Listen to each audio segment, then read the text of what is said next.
a gente se machuca no ministério pastoral e a gente começa a ficar receoso, um pé atrás com um pé atrás com o outro.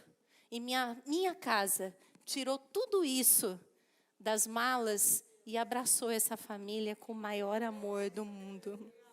A gente ama vocês, sem reservas, do jeito que vocês são. Vocês são amados do nosso coração. Então, para mim estar aqui, gente, eu estou muito alegre, eu estou muito em casa.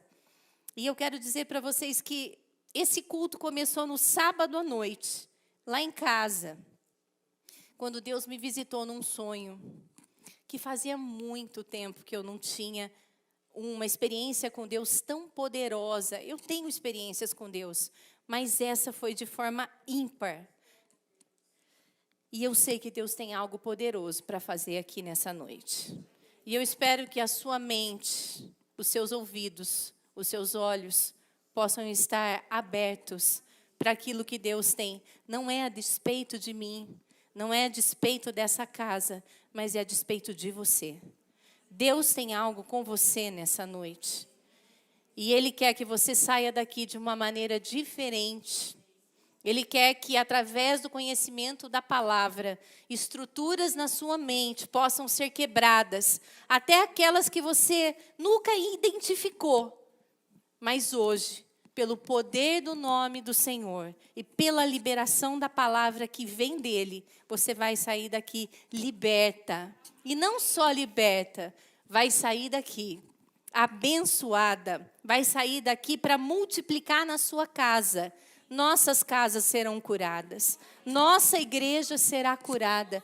Se você aplicar o princípio que o Senhor falou comigo antes de falar com você, eu tenho certeza que milagres maiores acontecerão. Respostas da sua oração serão respondidas.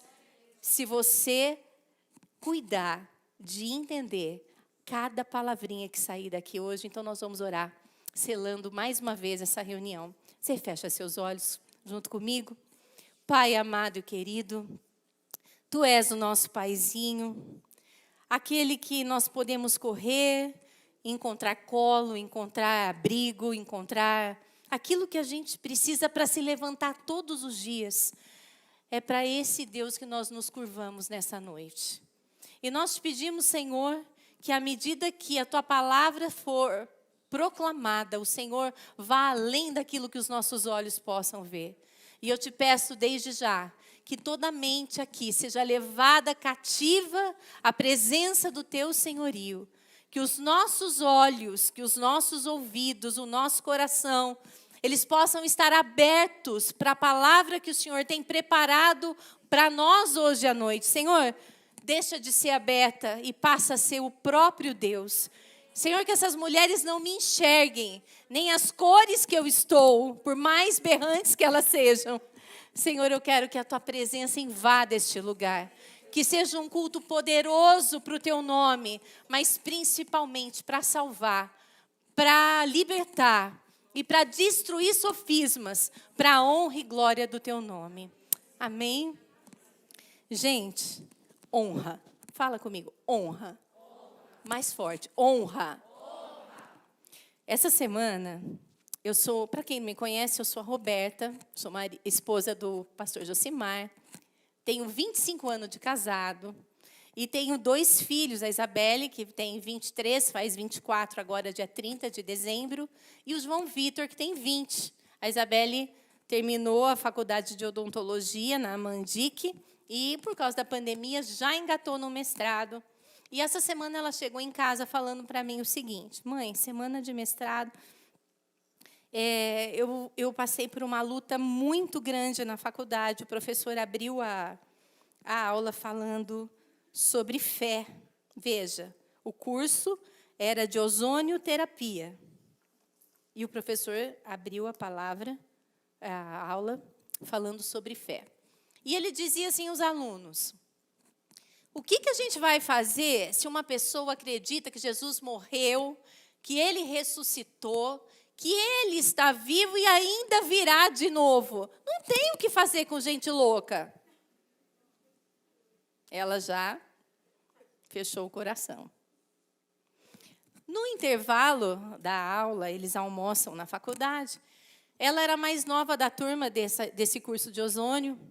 As outras moças já tinham 29, 30, mais velhas que ela.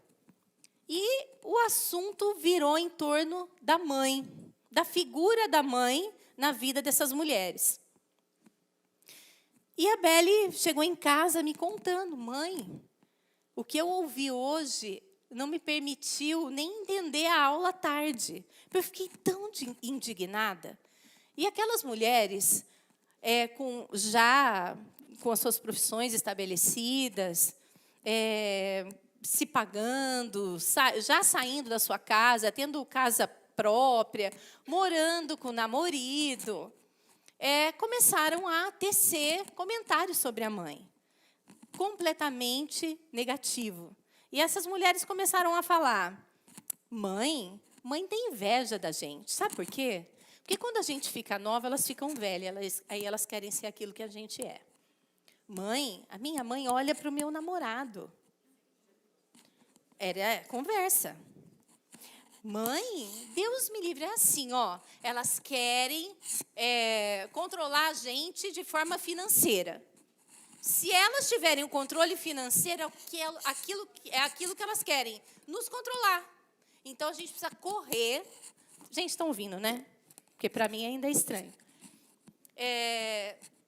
A gente precisa correr para se libertar financeiramente. Liberdade financeira é igual a liberdade política. E a Belle voltou para casa, ela falou: mãe, eu não sou desse mundo. Eu não sou desse mundo. E começamos a estudar sobre honra. E a primeira coisa que veio na minha mente foi os filmes de Hollywood, que a gente adora assistir na Netflix, que quando a honra ela é aclamada, a gente chora, a gente bate palma, a gente gosta tanto. Mas hoje eu queria começar esse culto perguntando para vocês: aonde está a honra nas nossas vidas? E meditando sobre isso, eu detesto falar de uma coisa que eu não vivo. Então, a análise passou a ser primeiro em mim. Aonde eu estou honrando? Quem me conhece sabe que eu tenho um cuidado extremo com os meus pais. Eu honro os meus pais. Eu entendo. Olha lá. Glória a Deus. Aleluia, Josimar, se você estiver me ouvindo. Eu entendo que eles são como ouro para mim. Eles são a minha fonte, eles são o meu porto seguro e eles são a minha inspiração. É com eles que eu consulto o próximo passo. Eu sei da vida deles com Deus. E por isso eu os trato como ouro. Mas eu fiquei pensando em outras esferas. As coisas que aconteceram essa semana, que eu tive um problema sério dentro da igreja, que mexeu com o meu coração. E ao pensar em honra, muitas dúvidas me surgiram. E sabe, gente, tem gente que chega no final da vida e não consegue ainda valorizar coisas importantes. Você já conversou com alguma pessoa assim? Que chega no final da vida, ela não tem valores importantes, ela só sabe ser pessimista, contar de coisas que ficaram ruins para ela, mas valores, aquilo que elas aprenderam, pouco se fala. Mas existe um povo, existem pessoas que resolveram caminhar com Deus. E elas chegam no final da vida carregadas de conselhos sábios. Essas pessoas que andam com Deus, elas podem e devem ser os seus conselheiros. Eu amo sentar com meu pai e com a minha mãe. Eles têm uma vida com Deus. Uma vida de perdas e de superações. Eu amo ouvir o meu pai. Inclusive, esses dias ele falou para mim: filha, você está fazendo muita coisa ao mesmo tempo. Não é bom para a sua saúde.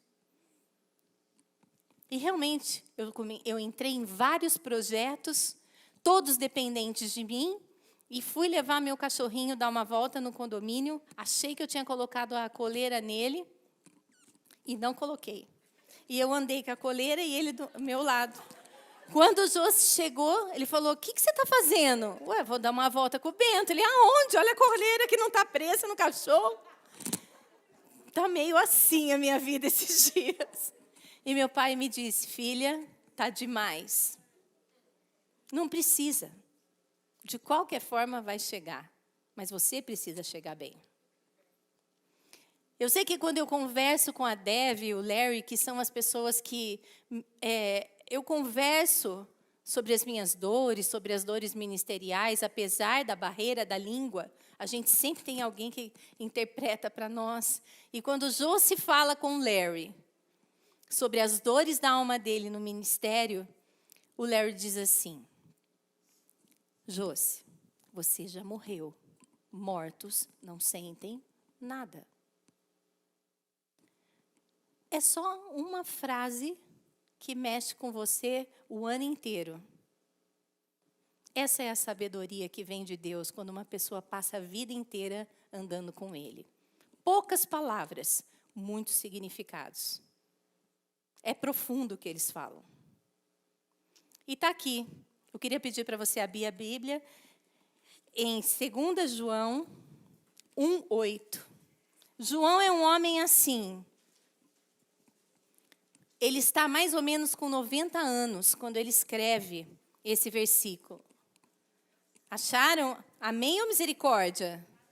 Amém mais forte ou misericórdia? Tá ruim, hein, gente? Amém? Amém. Olha só o que João fala.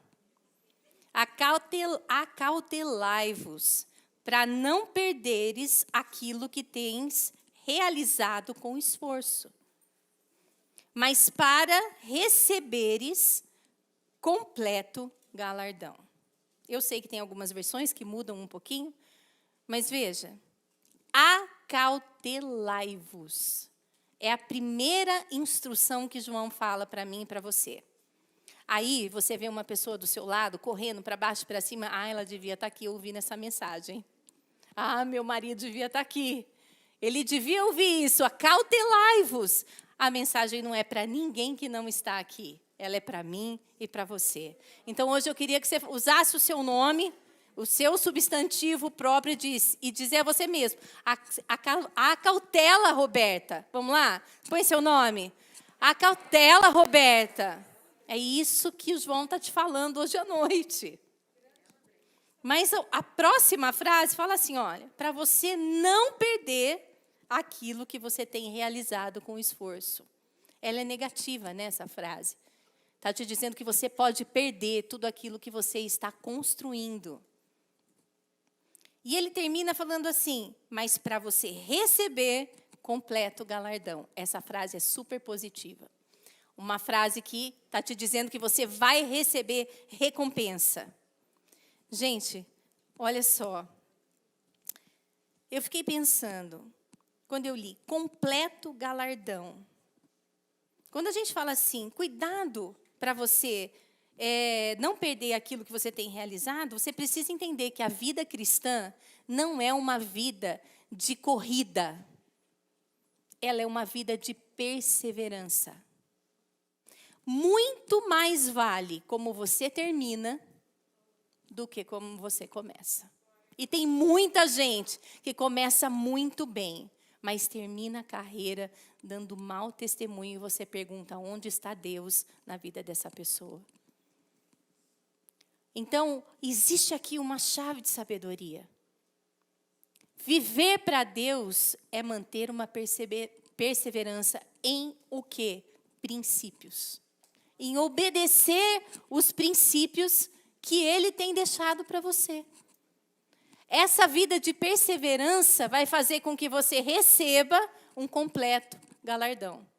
Só que quando João fala completo galardão, ele me faz entender o seguinte. Se tem um completo galardão, tem um galardão parcial. Ou tem galardão nenhum. Vocês concordam comigo? Porque quando ele está trazendo aqui, um completo galardão, Pensem, então tem galardão parcial ou nenhum galardão. Quando eu li Coríntios, eu não vou pedir para vocês abrirem tudo, porque são várias passagens que nós vamos falar hoje, mas só escutem o que eu estou dizendo. Olha o que Coríntios fala. É por isso que também nos esforçamos, quer presentes, quer ausentes, para lhe sermos agradáveis. Porque importa nos comparecermos perante o tribunal de Cristo, para cada um receber segundo o bem ou o mal que terá feito por meio do corpo. Ele está falando de galardão. Eu não estou falando de juízo. O que Paulo está falando aqui é que todas nós, independente da nossa escolha, um dia nós vamos estar diante do tribunal de Cristo. Ali, nós não vamos tratar dos nossos pecados. Porque o pecado, ele foi separado quando você aceitou Jesus como seu único e suficiente Salvador. O tribunal de Cristo, você vai prestar conta para Ele, diante dEle, das suas obras. Que obras? A casa que você construiu? O emprego que você construiu? A reputação que você construiu? Talvez.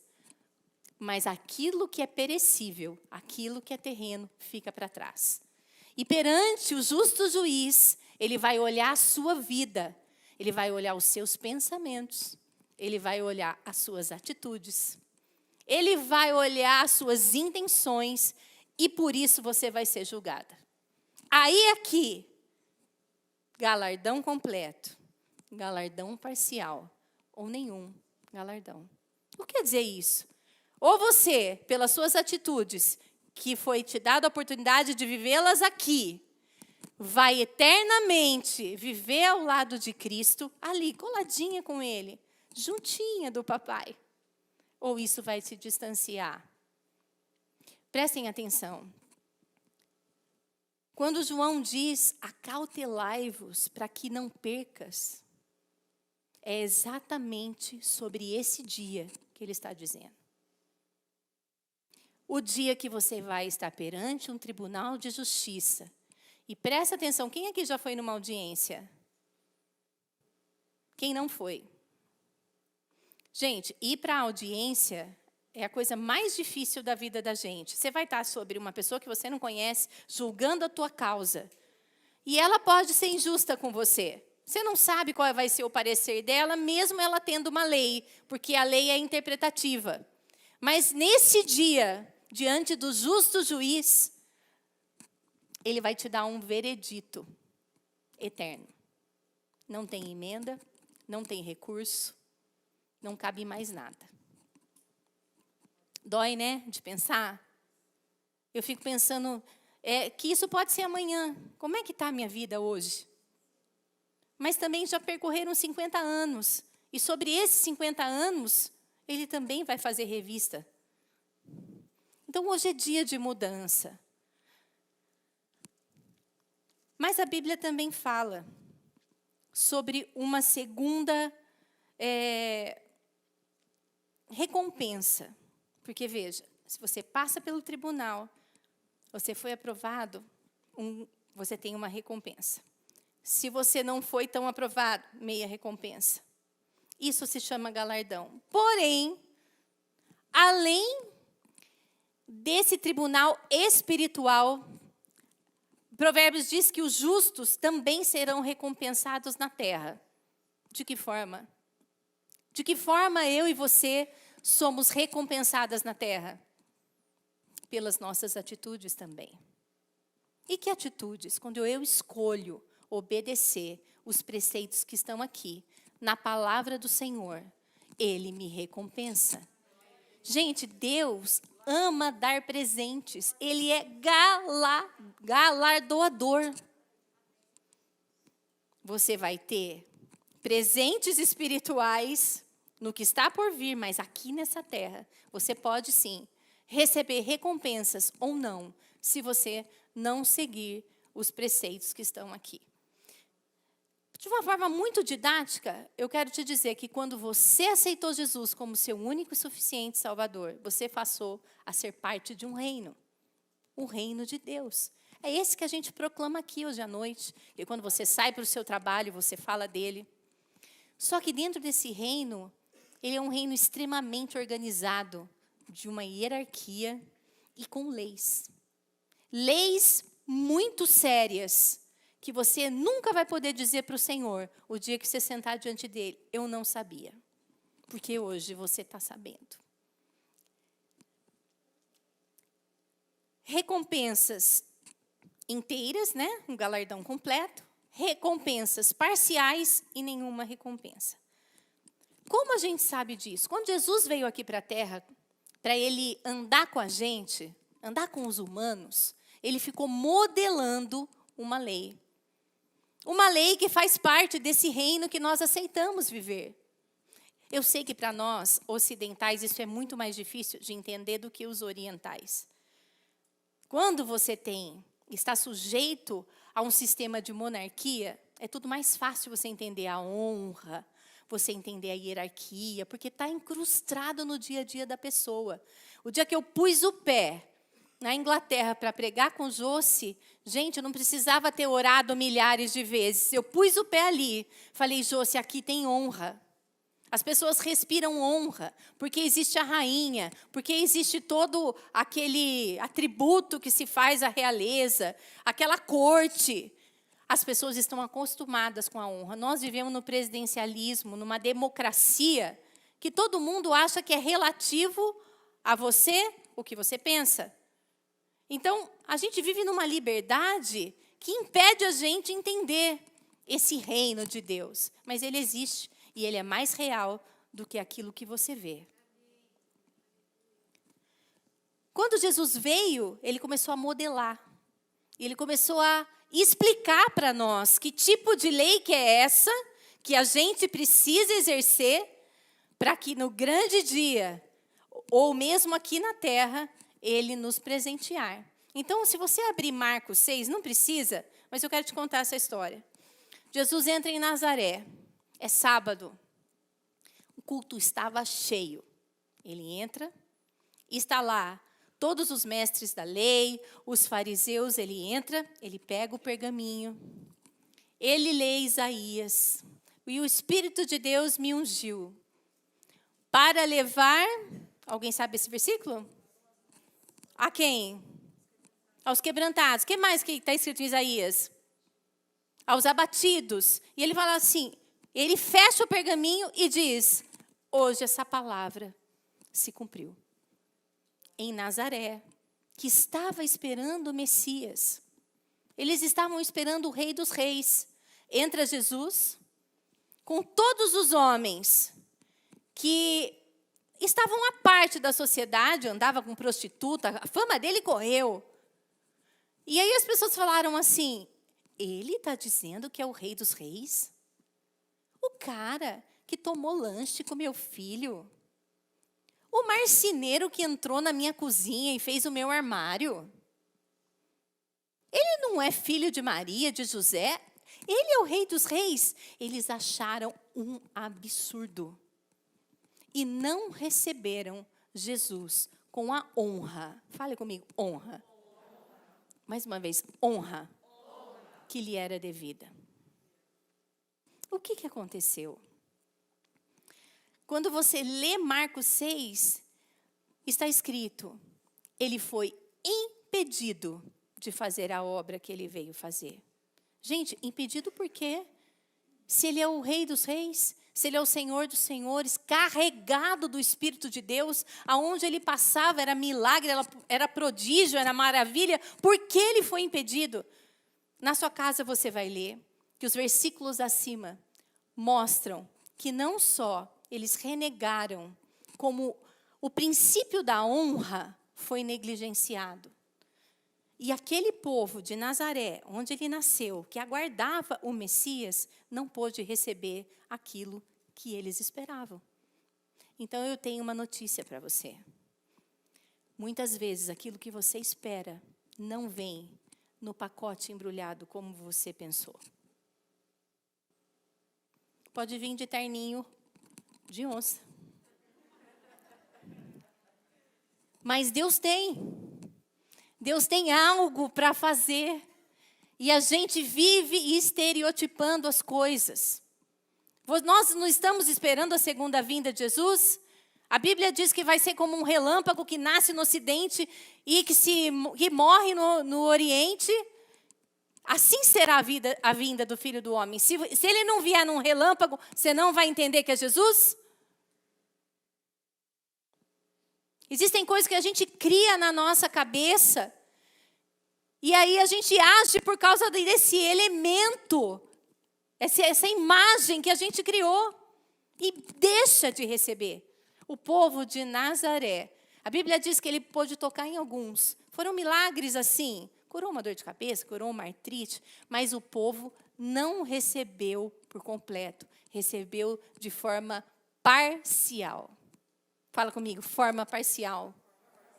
Por falta do quê? De quê, gente? Honra. O que é honra? Honra vem da palavra grega, e no grego a gente fala timi. Timi quer dizer valorização. Honrar uma pessoa é valorizá-la. Eles não valorizaram Jesus. O dicionário continua descrevendo assim, olha, é como ouro. O que você faz com o ouro na sua casa? Quando você compra uma pecinha de ouro, isso aqui é bijuteria. Eu tenho pouco ouro. Mas o que eu tenho de ouro, eu tiro das bijuterias, guardo numa caixinha e guardo numa parte dentro de casa que ninguém sabe. Por quê? Eu estou valorizando o custo que eu paguei aquela peça. Timi, valorização. Você honrar é valorizar. Vamos entender um pouquinho melhor o que é honra. Pegando o conceito antagônico, o antônimo de honra, desonra. O que é desonra? Desonra é você não dar valor que aquela pessoa merece. A Bíblia diz que ele foi impedido de fazer obras maiores em Nazaré, naquela sinagoga, cidade que ele cresceu. Porque aonde ele cresceu, não reconheceram ele como Messias. Um galardão parcial, aqui na terra. Lucas 5 conta a história de um paralítico. Era um ambiente numa casa cheio de gente. Aqui nem está aqui hoje. Todo mundo querendo ouvir o que ele tinha para falar. Mestres da lei, fariseus, mas estava cheio. E havia ali um grupo de homens que entendia que havia sobre ele um governo, um poder, e queria que ele tocasse naquele paralítico. Não dava para entrar. Eles abriram um teto. E eles fizeram com que aquele teto fosse aberto de uma forma que eles impressionaram Jesus. Puseram aquele paralítico ali. Jesus olhou para o paralítico e falou, a tua fé te salvou, levanta e anda. Só que nesse momento, presta atenção, os mestres da lei, a Bíblia diz que eles não murmuravam a palavra, eu esqueci a palavra agora, mas Jesus, ao entender que eles estavam cochichando, não era cochichando, porque foi uma coisa que eles, foi no pensamento, arrazoando, foi no pensamento.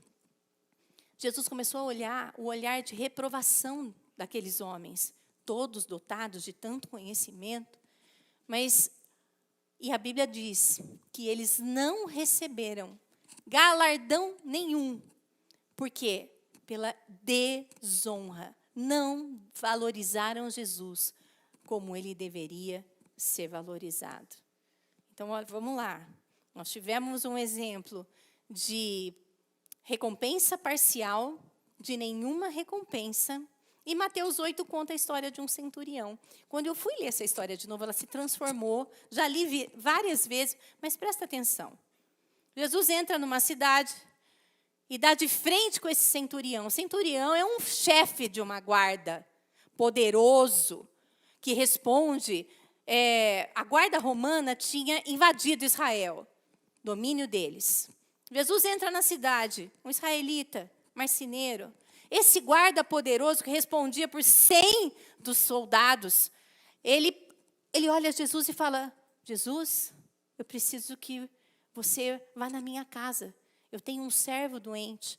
mas eu não me sinto digno. Presta atenção. O conquistado aqui e o conquistador aqui. O conquistador diz, eu não me sinto digno. Você sabe por que ele diz que ele não se sente digno? Um chefe de uma guarda, ele está inserido numa hierarquia profunda e entende como ninguém sobre a autoridade. Ele respondia por 100 dos soldados e ele sabia que uma ordem dele, aqueles caras iam ter que trabalhar.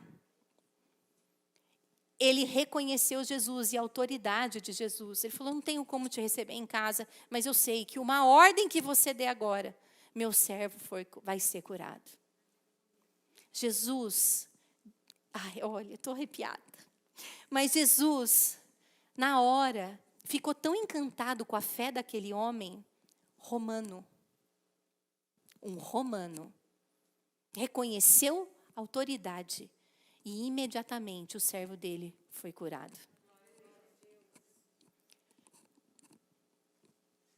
Deixa eu ver aqui minha colinha. Ele recebeu recompensa completa. Marcos 7 também conta a história de uma mulher grega, Ciro Fenícia. Gente, essa mulher, eu lembro dela todo dia que o Bento vou tomar café e ele põe a carinha aqui perto de mim para pegar a migalha do pão. Eu lembro dela todo dia. A Bíblia fala que essa mulher estava seguindo Jesus. E ele, fazendo a cruzada dele, ele para numa cidade para descansar. Cansou, estafou. Só que ela descobriu onde ele estava. Olha que fé persistente. Ele descansando, ela vai lá e fala, Jesus, eu tenho uma filha, eu preciso que você a cure. Ele simplesmente não olha para ela. E ela fala assim, Jesus, a minha filha. Ela continuava insistindo. A Bíblia diz, alguém já conhece alguém assim, que às vezes te incomoda um pouquinho mais? Você quer uma tranquilidade? E ele começa, por favor, por favor. Era essa mulher, com uma fé extremamente insistente. Jesus fala para ela, filha, pelo amor de Deus, eu não posso tirar pão das crianças para dar para os cachorrinhos. Você pode entender o que você quiser, mas Jesus estava chamando aquela mulher de cachorra. E eu louvo a Deus que ela era uma Ciro Fenícia, porque se ela fosse uma brasileira com ascendência italiana, ela ia falar para ele, xenofóbico. Ia ser exatamente assim. Porque agora a multidão não está aqui, você não quer fazer seu milagre? Ia ser assim. Mas aquela mulher respondeu assim para ele, Senhor, das migalhas desse pão, os cachorrinhos se alimentam. Jesus estava esticando a fé daquela mulher. E ela respondeu de uma forma tão positiva que ela recebeu recompensa completa. Gente, o que mais me assusta é que a Bíblia diz que todos esses feitos no Evangelho que você começa a ler, o povo que era dele, aquele para que ele veio, negou Jesus. Não deu a ele honra nenhuma.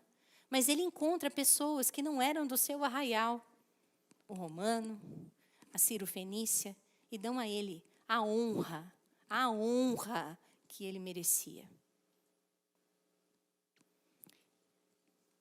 Você começa a ler, aquilo começou a pegar tanto para mim que eu comecei a chorar. Ler esse texto, eu chorava.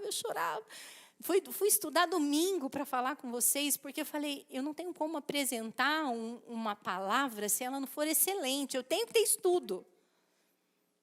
O José me buscou, eu estava com os olhos aqui, todo cheio de lágrimas, eu estava inchada, a Ju me viu. Olha o que a Bíblia fala, que uma semana antes de Jesus ser crucificado, ele fala assim, antes de lavar até os pés dos discípulos, ele fala assim, eu vou embora, vocês não vão me ver mais. Só me verão o dia que vocês disserem, bendito é aquele que vem em nome do Senhor. E de lá para cá, ele tem trabalhado em cada um de nós para reconhecer e honrá-lo. Isso tem a ver com honra. É honra. Quando ele diz, bendito é o que vem em nome do Senhor, tem a ver com honra. Ele está esperando a honra da minha casa, da sua igreja. Hoje é dia de colocar em ordem essas coisas. Gente, às vezes a gente pensa assim, não, eu estou quites com a honra. Eu honro meu pai, eu honro minha mãe. Olha o que Samuel fala. Aos que me honram, isso foi Jesus que disse, eu honrarei. Aos que me desprezam, serão muito pouco estimados. Muito pouco estimados quem não pratica essa lei espiritual chamada honra. Uma lei que a nossa geração, a geração dos meus filhos, não sabe fazer mais. Está tudo muito relativo. Pastor é igual a mim, igual a meu pai, é igual a minha avó, é igual... Não tem hierarquia de autoridade, não tem honra. Não existe honra mais.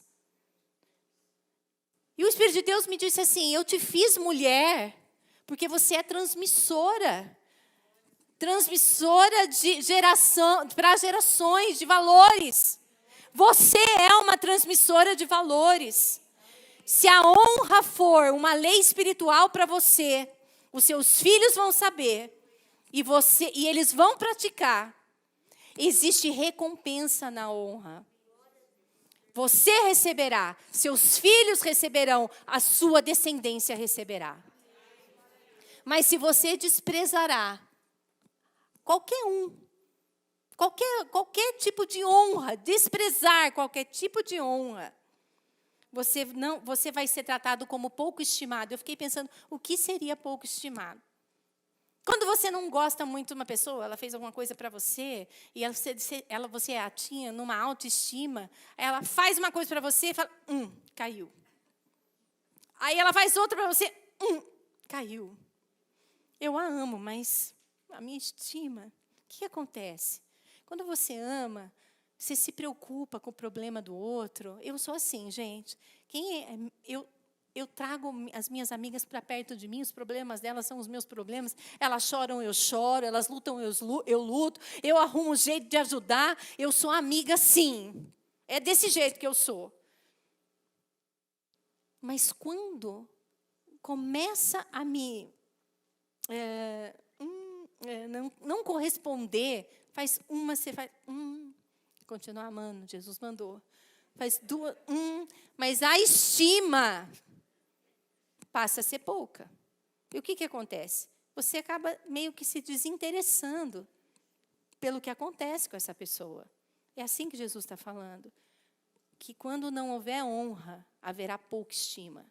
Quer dizer, ele pouco vai se preocupar com você. E aí você vai orar e você não vai ter resposta.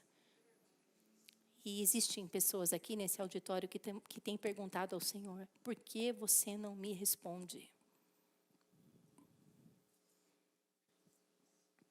O princípio da honra, entendido, precisa ser vivido. Não é brincadeira fazer parte de um reino. Você quer estar lá? Começa aqui. Honra é uma lei espiritual. Vamos falar comigo? Honra. Vocês já jantaram? Vamos então vamos esperar o nosso banquete. Honra é uma lei. Você não pode esquecer que honra é uma lei espiritual. E você, como mulher, transmissora de valores, a honra precisa estar no seio da tua casa, para que as suas orações sejam respondidas, para que o Senhor te dê presentes, para que Ele te recompense. Às vezes a recompensa ela não vem rápido, mas existe o altar da honra, existe um memorial perante o Senhor. E Ele que estabeleceu a lei, no seu tempo certo, vai te presentear. Um Deus galardoador. É esse Deus que você serve. Jesus andando por aqui, ficou confuso, porque parece que ele buscava honra para ele, mas ele sempre disse, eu não recebo honra de homens, eu passo para o Senhor, eu passo para o meu Pai, Por quê? Ele estava ensinando aquele povo que precisava, sim, honrar, e Deus precisava ser honrado. Ele não impedia a honra. É uma coisa que eu nunca entendi. Às vezes as pessoas queriam me honrar como pastora, me trazem um presente, quero pagar. Nossa, não me fala isso. Pagar para mim um restaurante, me dá uns 5 minutos, eu não gosto.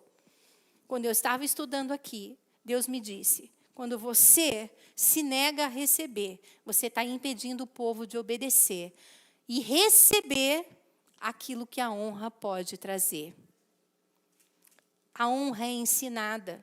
Não que eu seja alguma coisa, eu só sou uma pessoa que Deus tirou do nada para trazer,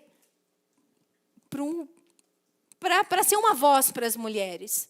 Mas não existe vanglória nenhuma em mim, porque eu sei que Deus escolhe os que nada são, para confundir os que são.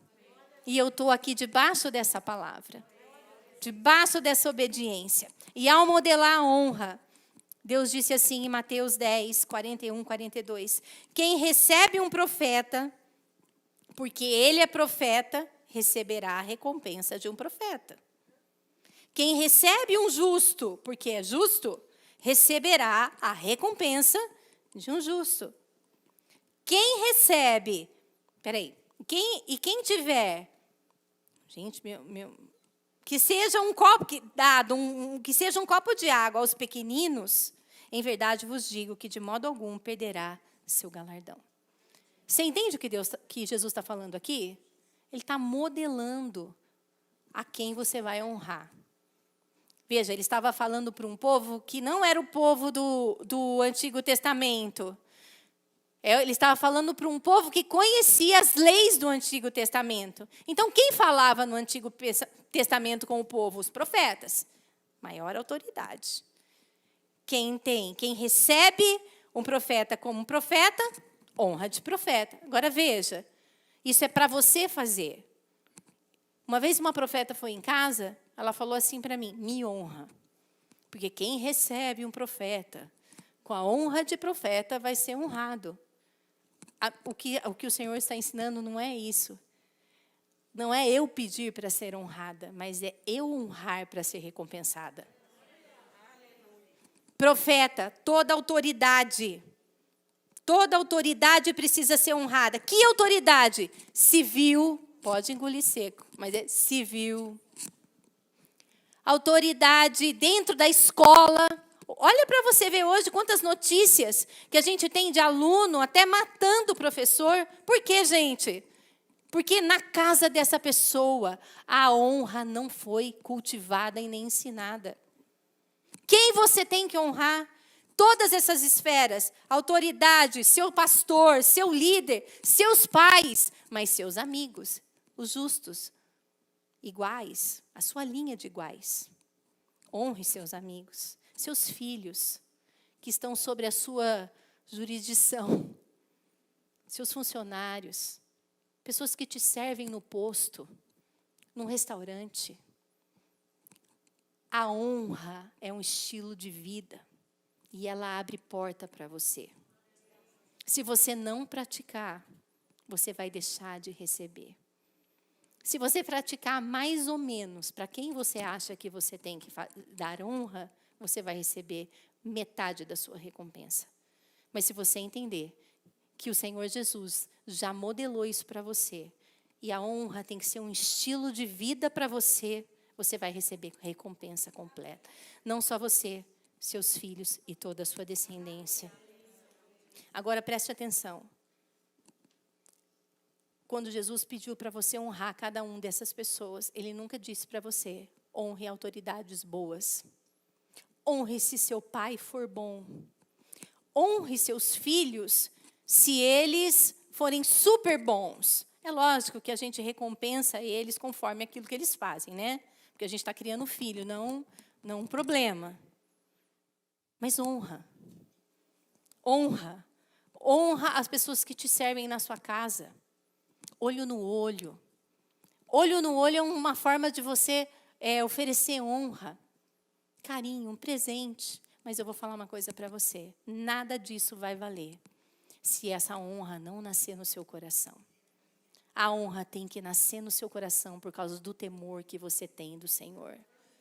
Por causa do temor que você tem do Senhor, porque você sabe que um dia você vai estar sozinha lá com Ele. E porque também você sabe que aqui na terra tem recompensa para quem obedece.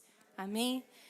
Eu quero encerrar falando sobre uma coisa que para mim sempre me chamou a atenção, que é a desonra que acontece na família de Moisés. Nós falamos de honra até agora, recompensas parciais, recompensas totais, recompensas, nenhuma recompensa. Mas a desonra que a Bíblia descreve aqui me chama muita atenção. O cenário é de uma família levantada como liderança, e Deus levanta Moisés como profeta, Miriam como a primeira adoradora, Arão como o primeiro sacerdote. Tudo muito lindo, né? Os três exercendo liderança, aquele povo enorme, aquele povo que murmura, aquele povo que é só ele dar as costas e faz um bezerro de ouro, tudo bem. Os três juntos. Porém, quando Moisés escolhe uma mulher para casar, etíope, tanto Arão quanto Miriam esquecem quem Moisés é. Eles tratam Moisés como irmão, no mesmo nível.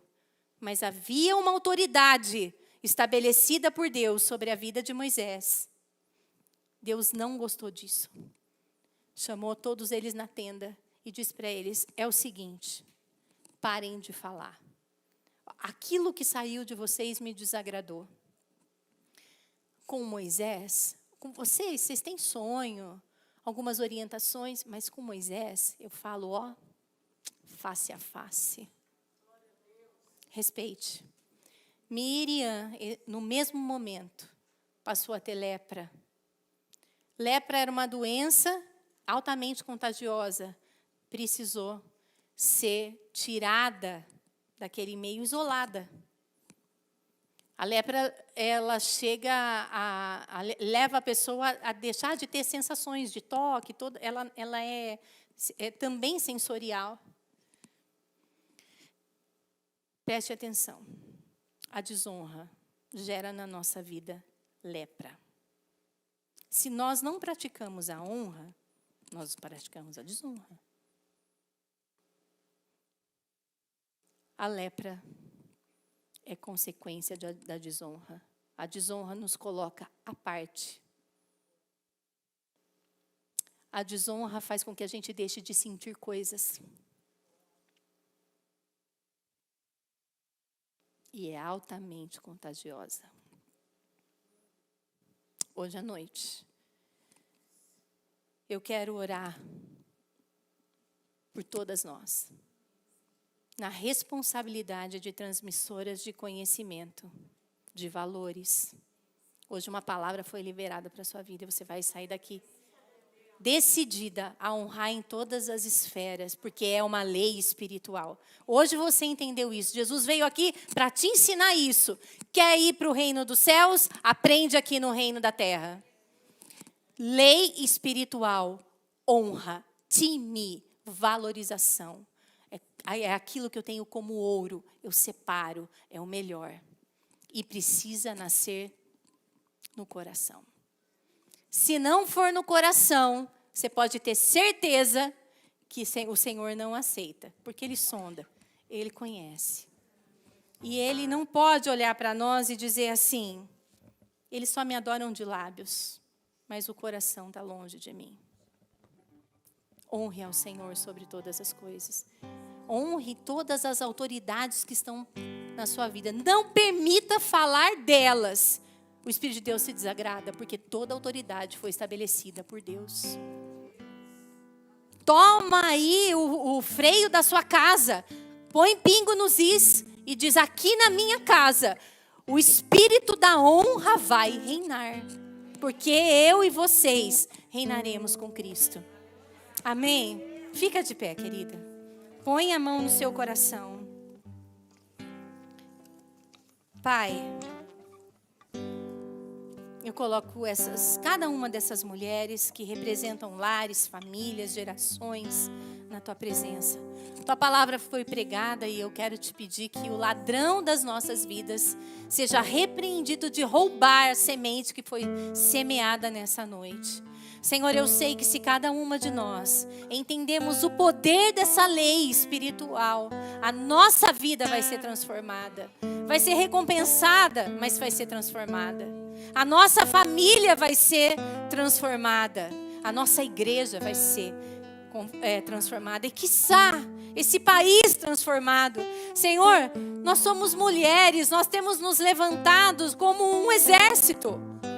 É cumprimento da tua profecia, quando Joel diz que antes do Senhor vir, o Senhor levantaria homens e mulheres. É mais um sinal da tua vinda. O Senhor está próximo. E eu quero te pedir que essa noite seja uma noite de conserto. Traz à memória aquilo que a gente precisa consertar. Senhor, que a partir de hoje haja um marco neste lugar. Que o ambiente deste lugar seja saturado pela lei da honra. Em nome de Jesus, dar valor a cada um que está aqui, como ouro. Senhor, eu sei que o Senhor tem separado essa igreja e que o Senhor fará milhares de coisas maiores do que eles têm planejado. Mas, Senhor, nós nascemos debaixo de honra e nós seremos completamente recompensados. Alinha nossa mente. Todo sofisma na nossa mente, construído na nossa história, que nos impedem de honrar e traz na nossa vida marcas da desonra, seja quebrado na autoridade do nome de Jesus. Espírito Santo, vai trabalhando em cada coração. Tu tens liberdade para fazer. Eu te peço transformação nessa noite, na autoridade do nome de Jesus.